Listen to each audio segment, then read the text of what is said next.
From Storm Tracker 6, this is Forecast First, sponsored by Auto Owners Insurance. Simple human sense.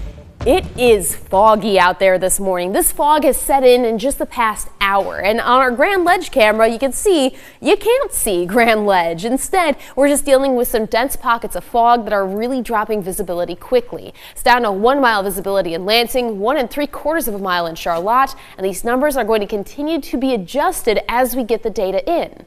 Still, over in Howell, it's a 10-mile maximum, so it's not everywhere. We're going to continue to update you on these numbers as 6 News This Morning continues.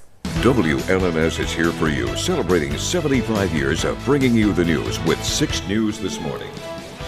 An investigation now underway this morning after one person died in a house fire on Lansing's south side.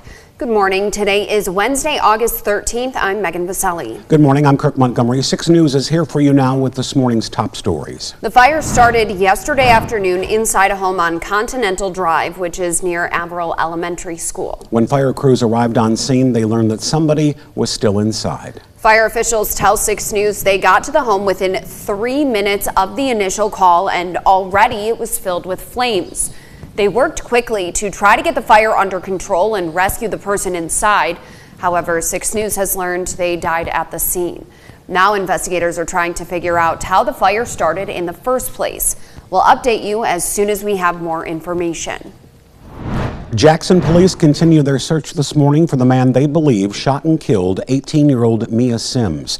This comes as the department warns of several rumors circulating online claiming that he's been taken into custody. Antonio Trayvon Green was charged with second-degree murder more than a week after Mia Sims was killed outside of her church on July 27th. 6 News has learned Sims is the niece of Jackson Mayor Daniel Mahoney, who says she went outside to get pancakes her grandmother had made for her when she was shot. Despite rumors that the suspect remains in police custody on social media, police say the suspect, Antonio Green, is still at large. The motive for the shooting still unclear. Anyone who may know his whereabouts asked to contact Jackson Police or Crime Stoppers. We have an update now on the Unlock Michigan campaign finance investigation. A fundraising consultant will appear in an Ingham County courtroom today to learn her punishment. Michigan Attorney General Dana Nessel said in June, Sandra Baxter pleaded guilty to giving a false statement during the investigation into a so-called dark money scheme.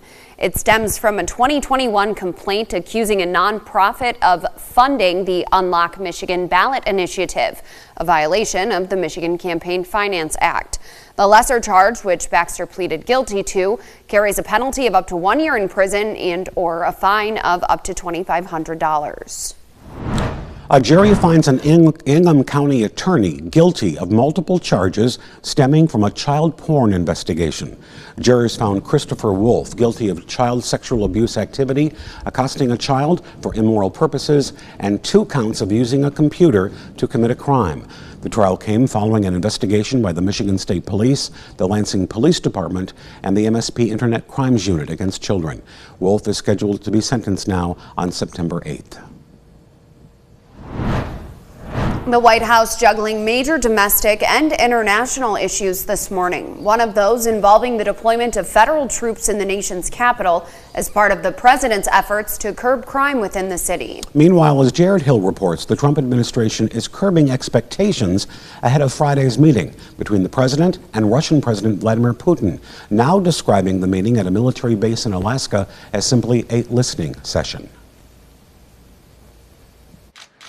Today, President Donald Trump will hold a virtual meeting with Ukrainian and European leaders 2 days before his sit-down with Russian President Vladimir Putin. The president has deep respect for all parties that are involved in this conflict and are trying to bring this conflict to an end. CBS News has learned the Trump-Putin meeting will happen Friday at Joint Base Elmendorf-Richardson on the northern edge of Anchorage, Alaska. While the White House says the details are still being finalized, it's working to temper expectations. This is a listening exercise for the president. Look, only one party that's involved in this war is going to be present. Ukrainian President Volodymyr Zelensky says discussions to end the war must involve Ukraine and Europe, adding Ukraine will not concede territory to Moscow.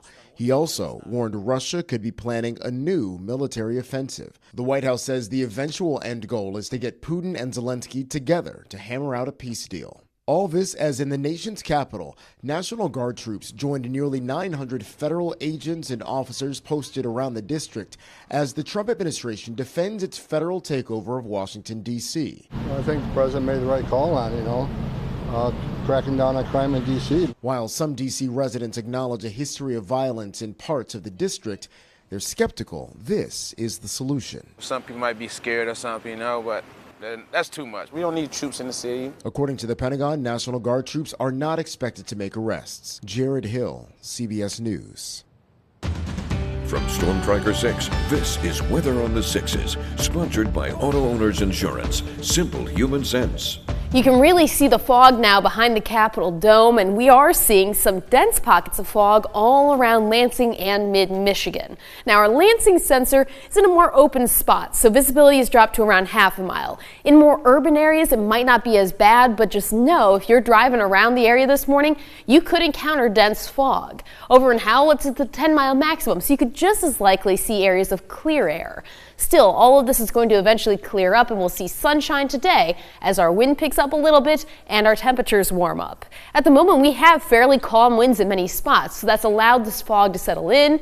As the sun comes up, it'll warm us up and that wind will pick up.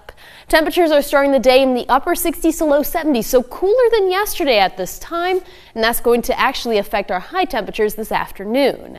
Danya might be happy about this one. We're going to have some sun for sunbathing, and we're going to have temperatures that stay in the mid-80s instead of the 90s. It'll also be less humid, so any furry friends should feel less heat stress today. We have green paws for them from sunrise to sunset, so take them out, let them run around. It's going to be some of the best weather we have going forward into the weekend. Wow, okay. Thank goodness. Yeah.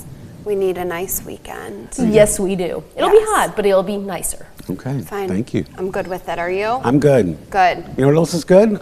Some community colleges. Ooh, better than good, it sounds like. National recognition. Oh, yeah. We're going to explain why in our What's on the Web segment.